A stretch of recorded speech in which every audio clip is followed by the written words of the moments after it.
ela já falava mais um pouco comigo.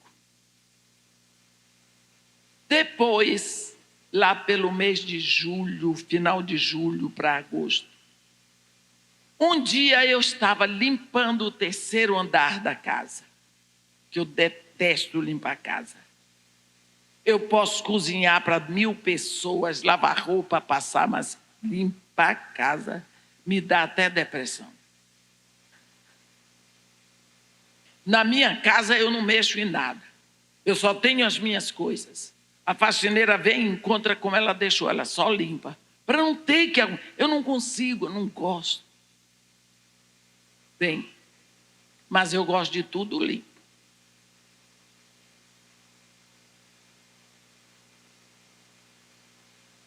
Eu ouvi, 11 horas da manhã, um barulho de rebanho. E eu sabia, o único rebanho que passava na minha porta era o rebanho de Suheila. E eu olhei pela janela e vi Suheila voltando. A única coisa que passou na minha cabeça foi: Suheila está voltando, porque eles vão embora para o deserto. E da próxima vez, para o ano, quando eles voltarem, seguramente não vem mais para esse parque. Vou perder minha amiga, minha pastorinha. Aí eu gritei do terceiro andar: Suheila! E quando eu gritei, ela parou. E quando o pastor para, o rebanho para. Aí eu desci com tudo e fui lá. O que foi que aconteceu? Por que você está voltando agora? Você está indo embora? Ela estava com a cabeça baixa. Ela não olhava para mim. Ela usava aquela abaia, é aquele manto que as mulheres usam. Usa lá desde pequenininha. Ela era, logicamente, era o hábito dela se vestir. Mas ela tinha um embrulho aqui. Um embrulho grande. E ela baixava a cabeça. Chega, ela estava encurvadinha. Eu disse: que foi? Me conta. Aí ela puxou o manto da cabeça para baixo, um pouquinho assim. E eu vi que tinha um cordeirinho ali. Aí ela botou a mãozinha debaixo de uma das patas daquele animal. E eu vi que tinha quebrado, porque tinha umas taliscas e tudo embrulhado com folha de papiro, porque tem muito papiro ali. Só que quando ela fez assim na perninha dele, aquele bicho deu um berro. No que ele deu um berro, ela apertou o animal aqui e ela deu um gemido que eu nunca tinha ouvido. Um gemido mais profundo daquele. Ai! Eu vi que a dor do animal doeu nela. E ela levantou a cabecinha, sol a pino, calor de 60 graus. E as lágrimas desciam como cachoeira. Naquela hora, eu ouvi a mesma voz que eu ouvi aos 12 anos. Eu estava com 32. Eu sou o teu pastor. Me deixa cuidar da tua perna quebrada.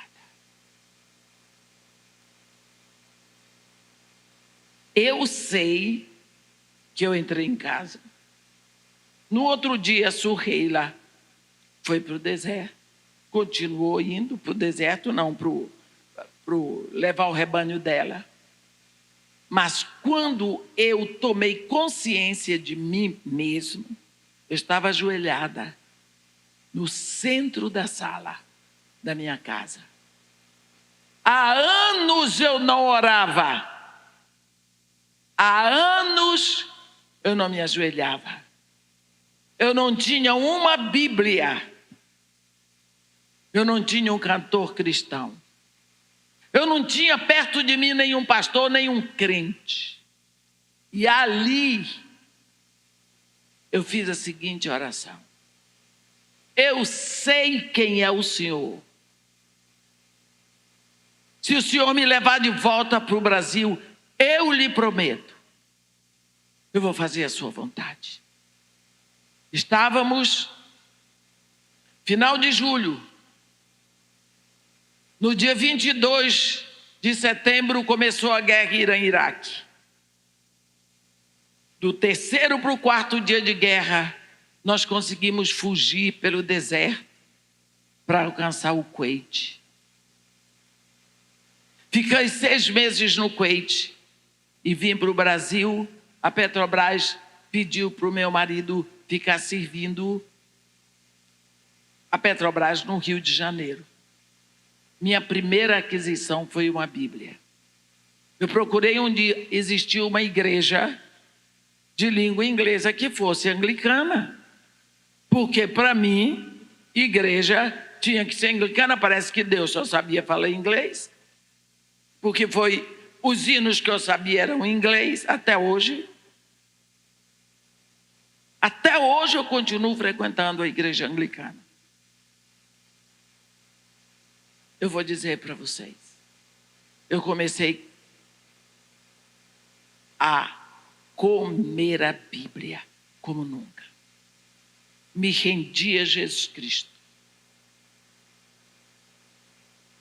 Um dia eu estava cantando no coral da igreja e o pastor estava pregando.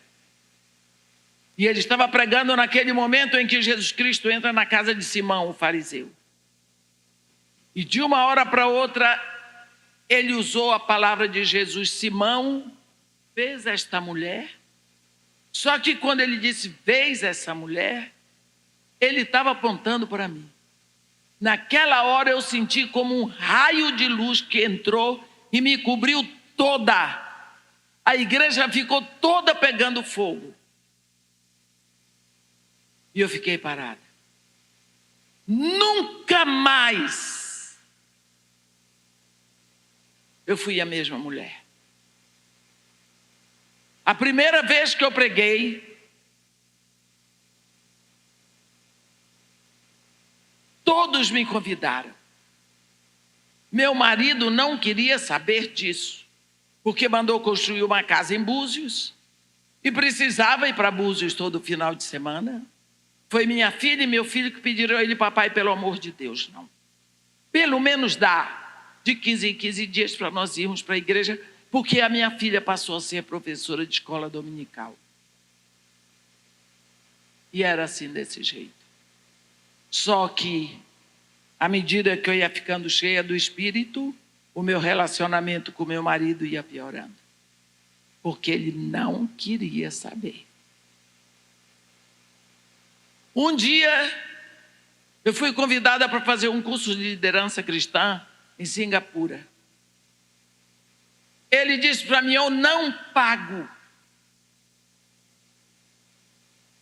Deus levantou um homem, não sei de onde, só sei que o sobrenome dele é Scott. E ele pagou $10.000. E eu fui. No segundo dia que eu estava lá, meu pastor e minha filha me chamaram. Meu marido tinha morrido. E eu, na véspera de ir, na nossa reunião de oração, eu entreguei literalmente o coração do meu marido a Deus, para Deus fazer uma obra. Eu nunca pensei que a obra que Deus ia fazer era essa. O coração dele explodiu. O sobrinho do meu marido, que é cardiologista, disse: nunca tinha visto uma coisa dessa. Mas a minha filha e meu pastor me pediram: fica aí. Não adianta você vir, não dá tempo de vir para o enterro, nós vamos cuidar de tudo. Quando eu voltei do Iraque, eu sabia perfeitamente o que é que eu tinha que fazer. Na hora que eu recebi a notícia, eu estava com 43 anos. Eu chorei muito porque eu tive pena dele. E eu tive pena dos meus filhos ficarem sem o pai. Eu ajoelhei e disse: Senhor Deus, meu Pai, o Senhor diz para não fazermos votos, mas se fizermos, devemos cumpri-los. Eu hoje estou na sua presença para lhe fazer um voto. Que eu nunca mais case, que eu nunca mais tenha marido, que todos os meus dias, todos os meus minutos daqui em diante sejam para trabalhar no reino. E se o Senhor me permitir que eu possa ser útil para a vida de crianças que sofrem, entreguei o resto da minha vida a Deus ali. Eu sou a pessoa mais feliz que pode ter. Eu tinha ido uma vez com meu marido na igreja, que ele ia com a gente. E na saída, era um dia meio chuvoso, tinha uma menina, ela devia ter uns 5 anos, com uma sandália havaiana no pé, que se o pé dela fosse 30, a sandália era 15. E uma roupinha toda úmida. E ela tinha na mão uma caixinha. Eu não sei se era bis ou se era chiclete. Quando nós saímos da igreja, ela veio oferecer. Meu marido passou em cima da poça de lama. A lama veio toda em cima da menina. Ela deu um salto para trás, os docinhos dela caíram no chão. E ele não estava nem aí. Que ele dizia assim: eu pago os meus impostos, não admito essa história de estar ajudando o pobre. Quem dá aos pobres empresta a Deus. E aquilo, naquela hora, eu tive tanta vergonha de dizer que eu sou filha de Deus. Os meus filhos estavam discutindo na parte de trás do carro qual era o restaurante que eles queriam ir. Aquela criança talvez não soubesse nem se ela ia comer naquele dia. No outro dia de manhã, segunda-feira, levei meus filhos no colégio, fui lá para a igreja e perguntei ao porteiro: ontem tinha uma menina aqui, vendendo docinho. De onde aquela menina? Eu me lembro dele ter feito assim, daqui. Junto da igreja tinha uma favela, eu nunca tinha visto. Você sabe que no Rio de Janeiro, todo bairro chique tem, no mínimo, 2 favelas. Eu estava acostumada na Bahia, onde bairro pobre é bairro pobre, bairro rico é bairro rico. Lá no Rio é tudo misturado, que o Rio de Janeiro é bem interessante. Aí eu passei a levar meus filhos no colégio, voltar e botar meu carro no posto Shell e ficar ali olhando para ver se eu encontrava a menina. Eu queria retribuir àquela menina o prejuízo que ela fez. Nunca vi, ninguém conhece. Ela nunca mais foi vender docinho na frente da igreja. E o porteiro disse que nunca a viu. Mas eu comecei a orar pelo morro, Dona Marta. Chegou o ponto de eu dizer: Senhor, me dá esse morro, senão eu morro. E foi nessa época que eu fui para Singapura. Então, quando eu voltei de Singapura, eu sabia que eu tinha que ir para o morro, Dona Marta. Peguei meu violão, uma caixa de sanduíche, uma jarra de suco e fui para uma pracinha na frente da favela, porque o morro Dona Marta era a favela mais violenta do Brasil. Ninguém entrava, ninguém subia, ninguém descia, porque se subisse não descia vivo. Nem a polícia entrava. Mas as crianças ficavam ali brincando na pracinha. E eu sentava lá, começava a cantar com violão. No início eles eram bem perigosos. O que é que tem nessa caixa? Eu dizia: é sanduíche. Para quê? Para quem quiser cantar comigo. E nessa jarra? É suco. Para quê? Para quem quiser cantar comigo. Eu, hein? Mas como é que a gente vai cantar? A gente não sabe o seu ensino. eu ensinava um pouquinho, cantava com eles um pouquinho, porque não pode ser muito no início. Depois eu fazia uma oração e nós comíamos. E marcávamos o encontro para outro dia. Meu grupo foi crescendo. Eles vinham por causa do lanche. Cada dia eu fazia um lanche mais gostoso. Aí eu comecei a levar pandeiro, reco-reco, pauzinho para tocar, para fazer minha bandinha.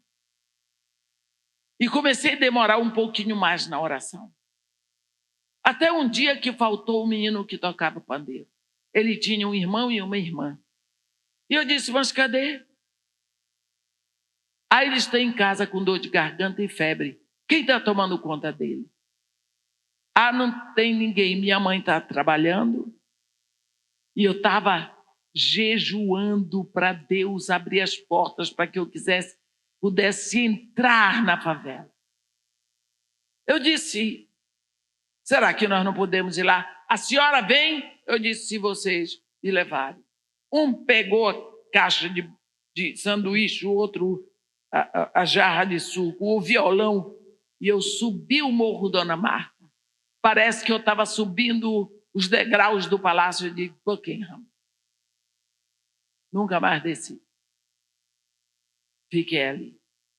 Até que Deus me falou de que bordão de profeta não leva vida para ninguém. Ou profeta se faz um com a situação, ou a vida não chega. Eu disse, eu preciso de ter um barraco aqui. Fui falar com meu pastor, você é doida? Você acabou de ficar viúva, vai cuidar da sua vida. Agora quer comprar barraco na favela? Falou. Eu disse, pastor, eu estou pronta a lhe obedecer. Mas eu queria que o senhor orasse comigo, se responsabilizando pela minha obediência. Eu não! Eu disse, então o que o senhor quer que eu faça? Eu lhe disse que Deus falou que eu preciso ter um lugar. Mas eu só pensava barraco, porque tudo era barraco. Ele disse, faz o seguinte, eu não quero mais ouvir falar sobre isso. Eu vou tirar minhas férias com a minha família. Quando eu voltar da Inglaterra, nós voltamos a esse assunto. Tá bom? Eu disse, tá bom. Eu fui orar. E ele foi para a Inglaterra. Quando ele voltou, ele chegou segunda-feira, terça-feira era light service. Eu estava lá. Eu disse, seu pastor, como vai o senhor? Seja bem-vindo. Ele disse para mim, vem cá. Você orou, hein? Eu disse para ele, por quê? Ele disse, eu estava no escritório da British Airways, em Londres. Enquanto eu arrumava as nossas passagens de volta, saiu lá de dentro um piloto da British Airways que tinha servido aqui no Brasil pela British, vindo Inglaterra, Rio. E ele disse para mim, o senhor é o pastor daquela igreja inglesa que fica lá em Botafogo? Ele disse, sou. Daquela igreja da onde a gente vê a estátua do Cristo? Ele disse, é. Não tem de lado uma favela? Ele disse, tem. Eu quero que o senhor me faça um favor. Espera lá. Aí ele foi lá dentro e trouxe o envelope e disse para o pastor assim, eu quero lhe pedir que o senhor entregue esta oferta para uma mulher que está querendo começar um trabalho lá com crianças.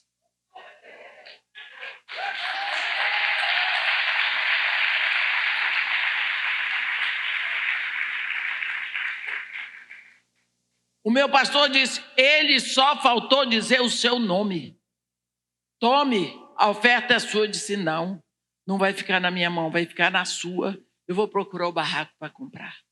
Aí que eu fui ver como o barraco na favela é caro. E procura. Quando encontramos, enquanto eu procurava, o cruzado foi desvalorizando, o dólar foi valorizando. Quando eu encontrei o barraco, era na melhor parte da favela. Exatamente $2.000, trocado em cruzados.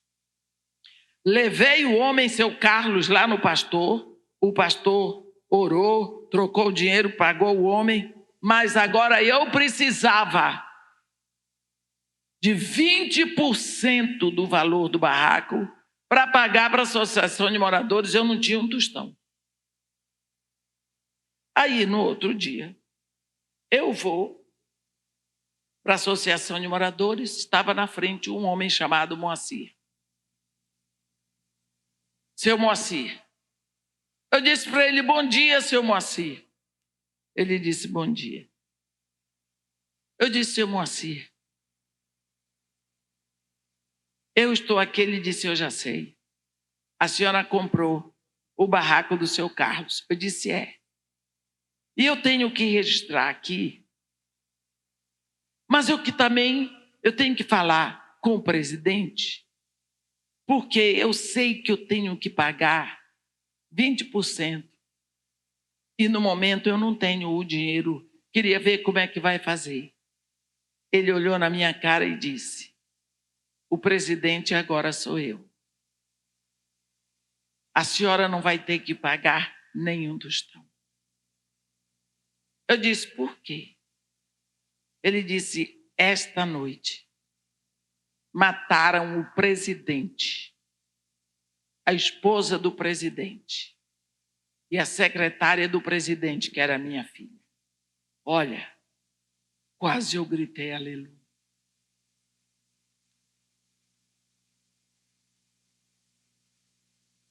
E a filha dele tinha morrido.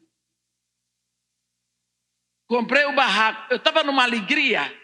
O barraco era de madeirite, era 2 andares. Mas quando você pisava, ele balançava. Mas fiquei feliz da vida. Aí eu comecei a fazer reunião lá dentro. Eu tinha o pacote de biscoito, o filtro d'água, porque eu sem biscoito não vivia naquela época. Viciada num biscoito. E minhas Bíblias, e ali eu dava aula, e ali eu ia pelas casas, e ali eu orava pelas pessoas. Um dia eu vim pregar em Sorocaba. Tomei o ônibus, cheguei 4 horas da manhã no Rio, deixei as coisas em casa, corri para lá. Cheguei lá, cadê o barraco? Olhei, onde está o barraco? Meus irmãos, o barraco tinha despencado sozinho assim, ó. Não foi arrebatado, não, despencou. Era a época da minha vida em que eu orava pelas pessoas que estavam paralíticas há 2 anos, as pessoas saíam correndo. Eu era a mulher da reza forte. Nessa época morreu minha filha, orando comigo. Deus me ensinando, viu? É você que cura, não. Sou eu. Quando eu disse, o senhor levou minha filha, sua não, minha. Não foi você que fez. Quando você descobriu, você estava grávida. Deus trata assim comigo. Ele sabe que a nega aqui não é fácil. E ele cuida de mim porque me ama. Aí, quando eu vi o povo do morro, eles já tinham separado minhas Bíblias, eles já tinham feito tudo, mas os escombros estavam ali. As pessoas ficaram preocupadas, porque sabiam que no ano eu enterrei o marido, no outro ano, no mesmo mês, enterrei a filha. Eles pensaram que eu ia morrer. Então, era gente botando açúcar dentro d'água, mexendo com o dedo, enfiando minha boca dentro. Eu subi uma escadaria que tem assim, lá em cima. Eu chorava, a dor veio toda. Eu quase enlouqueço. Como é que Deus me dá um barraco e permite que caia? Eu não entendi aquilo. Aí eu fiz a seguinte oração. Aqui, Senhor Jesus. Como é que o Senhor faz uma coisa dessa comigo? Eu sou sua amiga. Eu tenho certeza. Eu nunca ia fazer isso com o Senhor. O Senhor trata assim os seus amigos. Vai ver que é por isso que o Senhor tem poucos amigos. Isso é oração que se faz. Eu fiz. Desci de lá. Arrasada. Porque eu não tinha dinheiro nem para tirar os escombros.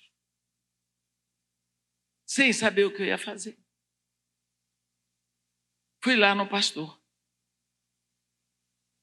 E eu disse para ele, pastor, não tem mais barraco. Como não tem? Nós não compramos o barraco. O barraco caiu. Como é que você me escolhe um barraco que está todo podre? Eu disse, não tem melhor na favela, é tudo assim. E agora? E eu chorava. Ele disse, eu tenho aqui um negócio para você. Aí me levou no escritório. Olha aqui. Chegou para você uma carta. Desse tamanho. Era uma carta do Billy Graham. O Billy Graham recebeu uma visão de avivamento para o Reino Unido. E ele queria começar. O trabalho dele foi quando morreu o secretário dele, que o filho assumiu o lugar. E ele montou o escritório dele em Waterloo Bridge, em Londres. Estou indo para lá quarta-feira. E a visão dele era Jesus in Me. Cobria Inglaterra, Escócia, País de Gales, Irlanda do Norte e Irlanda do Sul. Eu fiquei 3 meses no Reino Unido pregando. Tinha dias que eu pregava 5 vezes em 5 lugares diferentes. Um negócio chique. Tinha um carro só para mim, com motorista para mim. Eu pregava na BBC de Londres, eu pregava na BBC de Belfast. De dentro do carro, eu pregava na televisão. As ofertas. Ele escolheu um preletor de cada continente. E da América do Sul, o preletor escolhido foi eu. Por quê? Porque eu prego em inglês. Foi isso? Não. Foi porque Deus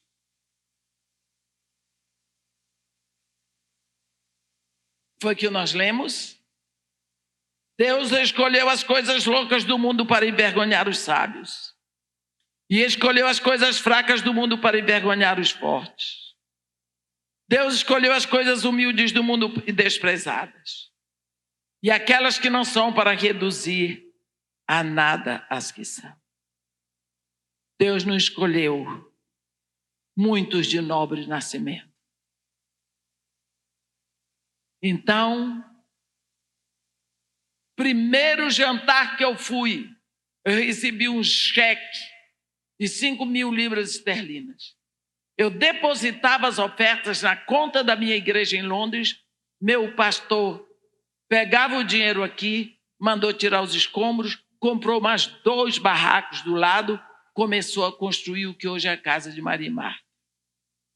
Quando eu voltei, a casa estava praticamente pronta. Eu mandei pintar a casa de branco, ainda ganhei um carro, com as janelas e portas azuis. Eu disse, eu quero um culto de gratidão para a inauguração. No culto de gratidão, eu passei a noite lá. Sabe como é? Festa de pobre. Tem feijoada, macarronada, tem mungunzá, canjica, bolo de tudo. Né? E eu passei a noite fazendo coisa e cozinhando. Eu gosto de cozinhar, porque todo gordo gosta de comer. Então, quando você gosta de comer, você gosta de fazer. E eu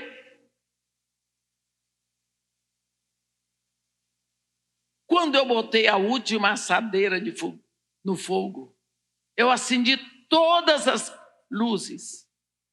E sem perceber, eu subi a mesma escadinha onde eu tinha feito a oração desaforada. Sentei lá e disse: "Oh, meu Senhor Jesus querido e lindo, olha o que é que o Senhor fez. Eu quero entregar nas suas mãos cada criança que entrar ali, cada grão de arroz." Aí eu fui deixando. Quando eu parei, eu ouvi a mesma voz que eu tinha ouvido aos meus 12 anos, que eu tinha ouvido junto com a pastorinha, a mesma voz, mesmo assim. Como eu poderia te dar esse prédio de cimento armado se eu não removesse o barraco velho? Eu não construo sobre barracos velhos. Eu faço todas as coisas novas no meu alicerce.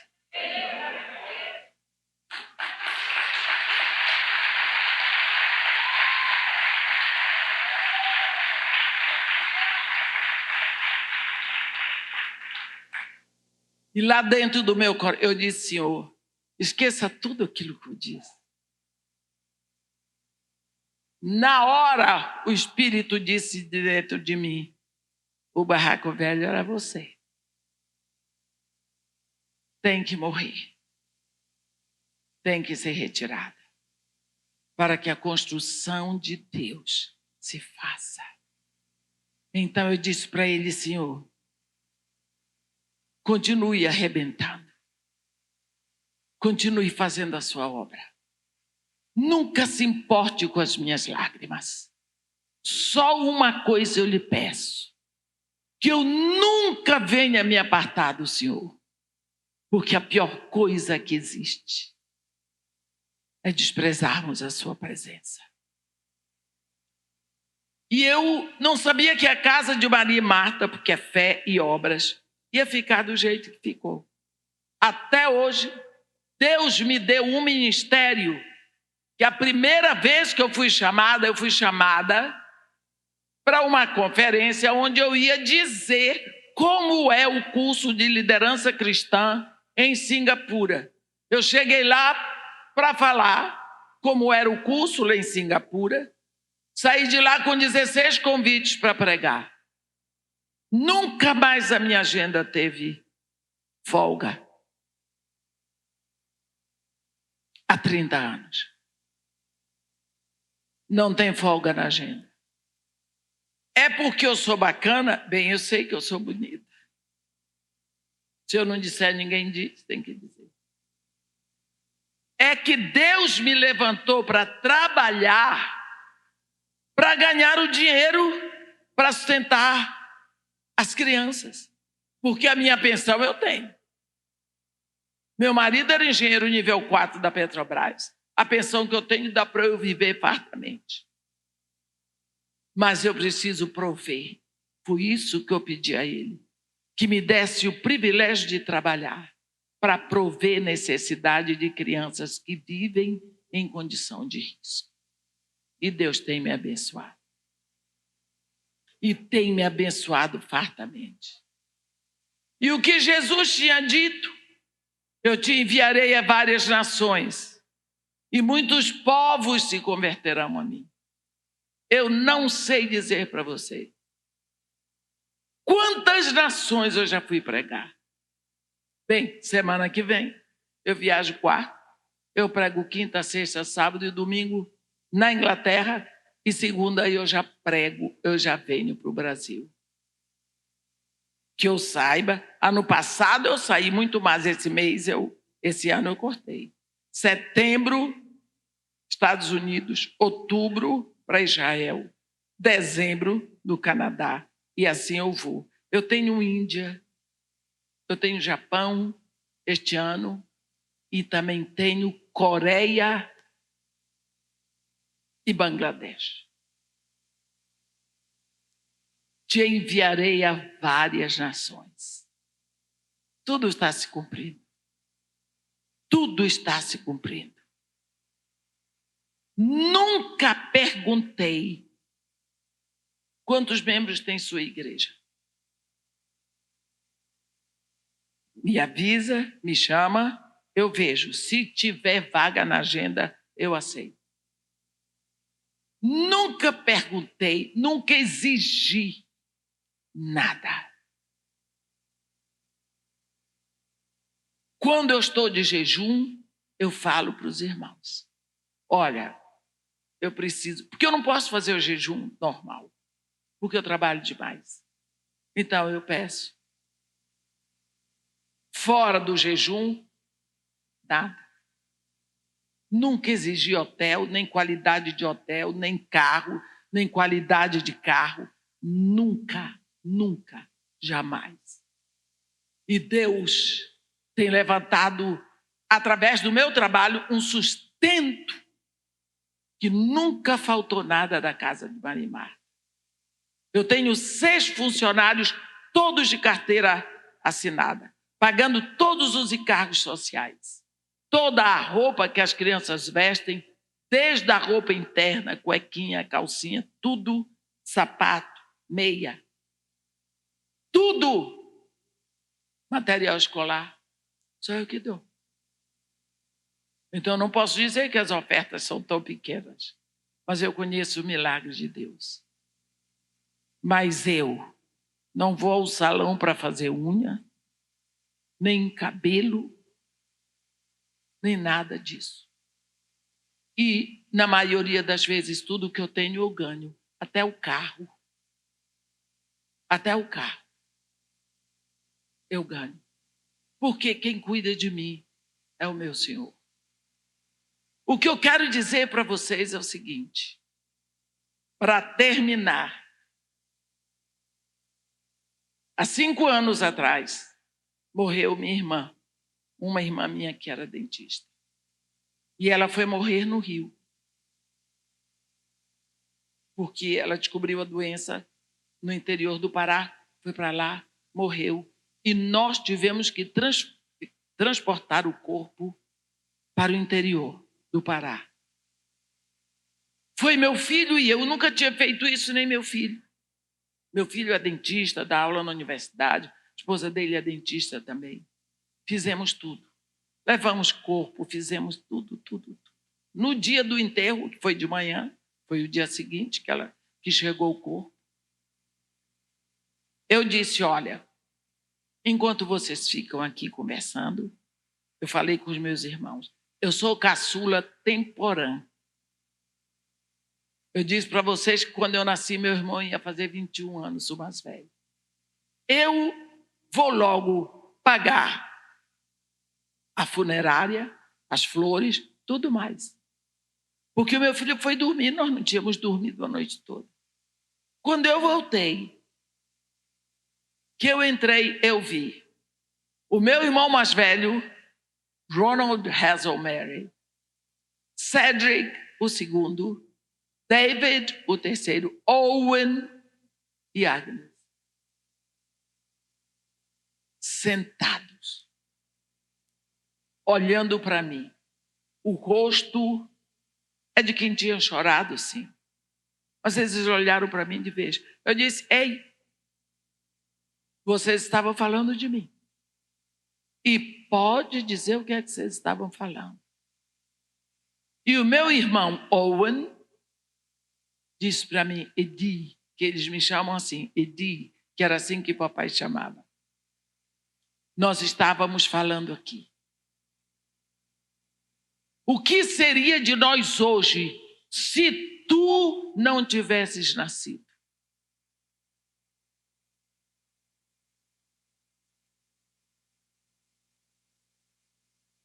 E Cedric disse, a mamãe não sabia o que ela estava fazendo quando ela te amou. Quando ela impediu a tua morte. Quando ela te recebeu como filho. Ela não sabia que estava criando alguém para cuidar dos filhos dela na velhice. Como Deus faz as coisas. Eu disse, pois é. Para vocês terem até hoje a alegria, minhas irmãs, de saber que mesmo quando tudo parece errado, Deus tem uma operação ali. Se você acha que você é menor porque sua mãe era macumbeira, porque seu pai era beberrão, porque sua mãe era prostituta, porque isso, ou porque você nem sabe o nome do seu pai, eu quero lhe dizer uma coisa. Não foi seu pai que fez você. Não foi sua mãe. Foi Deus. E todas as vezes que Deus faz alguém, Ele tem um propósito. E o propósito é sempre para a glória dEle. Mas quero falar também com você.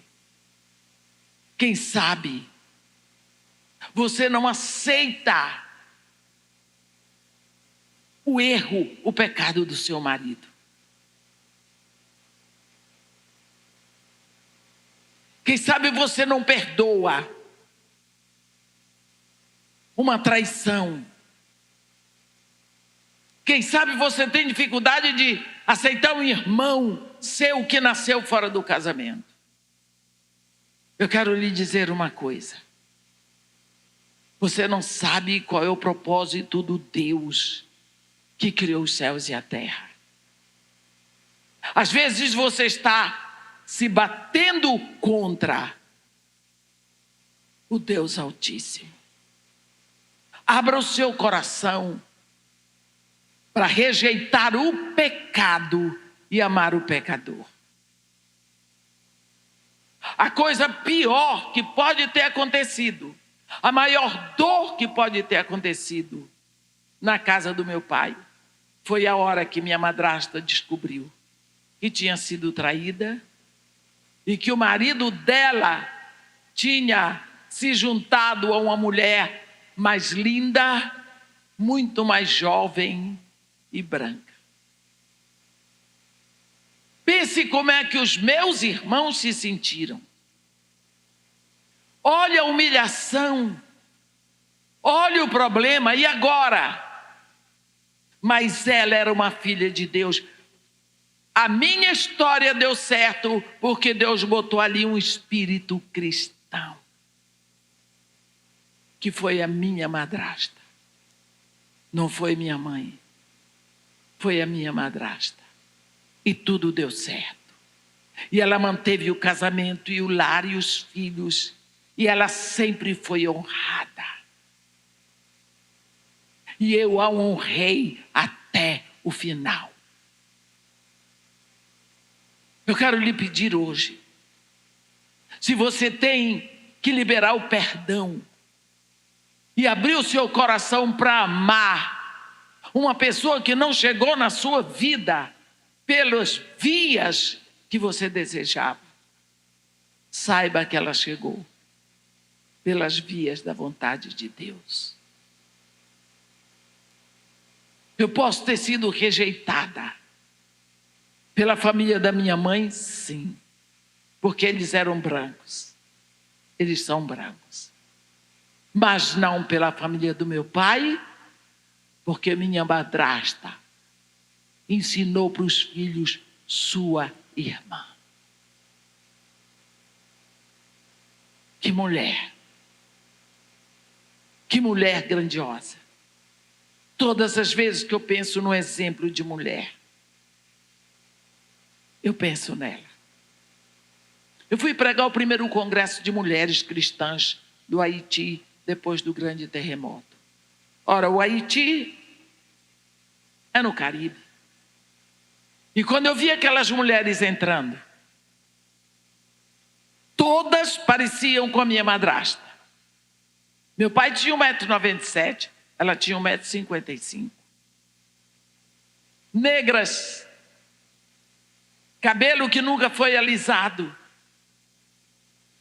Todas com o jeitinho da minha madrasta. Quando eu olhei para aquelas mulheres cantando, exatamente como minha madrasta cantava. There's the garden where Jesus is waiting.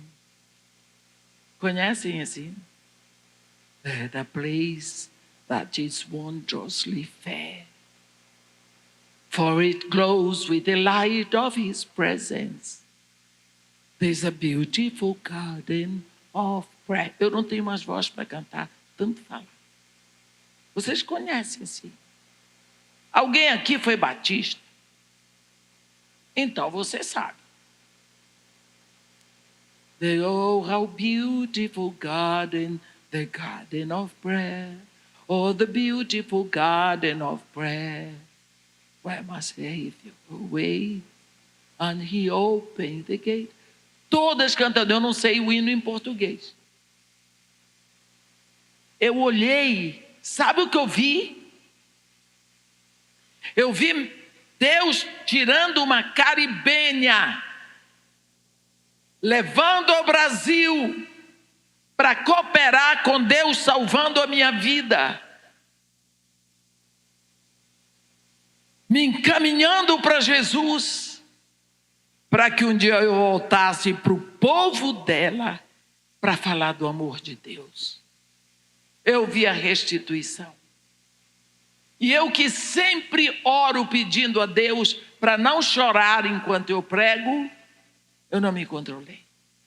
Eu chorava, parecia um bezerro desmamado. E ninguém sabia por quê. Você viu o que é que Deus faz? Você viu que há 75, quase 76 anos atrás, Deus começou a mover essa água. E Deus me chamou para ser mestre na igreja do século 21. Eu tinha tudo para não dar certo. Eu sou uma improvável. Mas Deus cuida dos improváveis. Muda a história de todo mundo. Por isso eu queria lhe pedir hoje.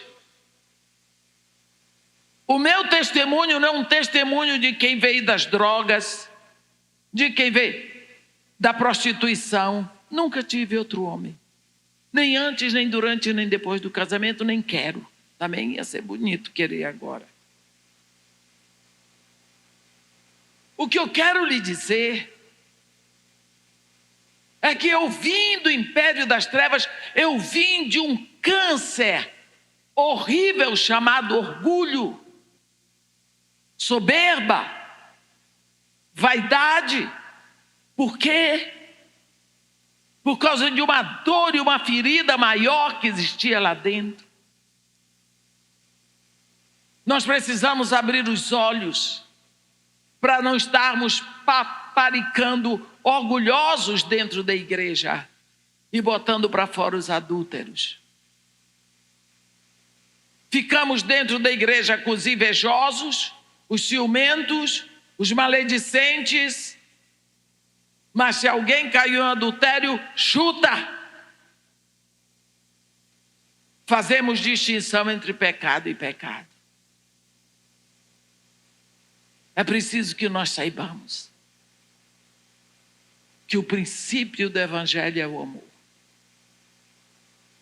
E o meio do Evangelho é o amor.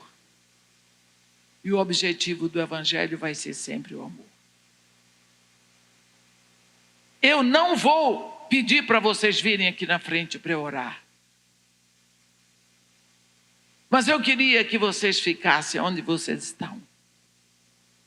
E se for possível, concordem com a oração que eu vou fazer. Pode ser que você não esteja precisando disso você pessoalmente. Mas pode ser que tenha alguém aqui que precise. Porque eu fui rejeitada pelo meu pai. Porque eu fui rejeitada pela minha mãe. Porque meus irmãos me maltrataram e não me aceitaram. Porque a família do meu pai não me aceitou. Porque a família da minha mãe não me aceitou. Quem lhe fez foi Deus e não é da conta deles. Seu pai não sabe fazer este microfone. Sua mãe não sabe fazer essa garrafa d'água. Como é que eles iam fazer você? Gostei da frase da Renata. Quando eu descobri que estava grávida, Deus não pediu nem licença a ela para botar um filho no ventre dela. O filho é dele. A fabricação é dele. Ele é o fabricante. Não importa de que ventre você veio, e que lugar e de que jeito, mas Deus está dizendo: botei você nessa situação porque eu sou todo poderoso, eu dou conta. E você está aqui. Eu estou aqui. E Deus não está dando conta? Contra a vontade de todos e de tudo, nós sobrevivemos, porque somos feituras de Deus. Ó Senhor Deus, nosso Pai, desde toda a eternidade o Senhor é Deus. O Senhor criou os céus e a terra e todos os universos visíveis e invisíveis. O Senhor é o único Deus, que é Jeová Elohim, o Deus que tem em si todo o poder da criação. E quando o Senhor decide trazer uma vida no ventre de uma mulher, a decisão é sua e nós louvamos o Senhor pelas suas decisões. Queremos glorificar o seu nome nesse momento, porque o Senhor nos criou, cada um de nós, com um propósito. E nós não temos o direito de rejeitar os outros. Nós não temos o direito de dizer onde alguém deve nascer ou como, porque é o Senhor que decide. E neste momento nós queremos lhe pedir perdão, ó Pai. Nós queremos lhe pedir perdão porque nós rechaçamos pessoas que não nascem nos moldes que nós desejamos. Nós queremos lhe pedir perdão porque temos criticado a sua obra, porque não concordamos com os seus métodos, porque achamos que o Senhor confunde as coisas. Queremos lhe pedir perdão e lhe pedir ao Pai: abre o nosso coração. Abre o nosso coração. Sabemos que o nosso coração é tão ruim que não pode nem ser consertado, mas o Senhor diz: eu te darei coração novo e porei dentro de ti espírito novo. Tirarei de ti o coração de pedra, colocarei em ti o coração de carne e farei que andeis no meu caminho. E neste momento nós nos rendemos. Senhor, perdão, porque rejeitei, porque não aceitei, porque não perdoei. Eu te peço que neste momento, ó Pai, tu estendas a tua mão sobre a pessoa que foi rejeitada por mim. Que o Senhor cure a minha língua pelas palavras que eu disse. Que o Senhor derrame sobre essa pessoa o seu óleo santo, para que ela possa me perdoar, para que sejam curadas as feridas dela e as minhas também. Nós lhe pedimos neste momento que o Senhor possa usar cada uma de nós daqui, para que nós possamos fazer a sua vontade, para que o seu plano de vida para nós seja totalmente exercido, para que o seu nome seja glorificado nas nossas casas, na nossa família, na tua igreja. Te pedimos, ó Pai, que tu tragas à nossa mente a memória dos maltratos que demos a pessoas que não têm a aparência que nós queremos que elas tenham. Mas nós proclamamos, sim, Senhor, nós proclamamos que todas as coisas tu fizeste perfeitas no seu devido tempo. Te pedimos perdão por criticar a tua obra, pela insatisfação que temos com a nossa aparência ou com a nossa situação. Queremos te pedir, coloca no nosso coração um cântico de louvor, um cântico novo para ti. E te pedimos ainda, ó Pai, em nome de Jesus, que nós possamos crescer na visão de que nós só estamos aqui para o teu propósito e não para o propósito de outro alguém. E nós te agradecemos em nome de Jesus. Amém.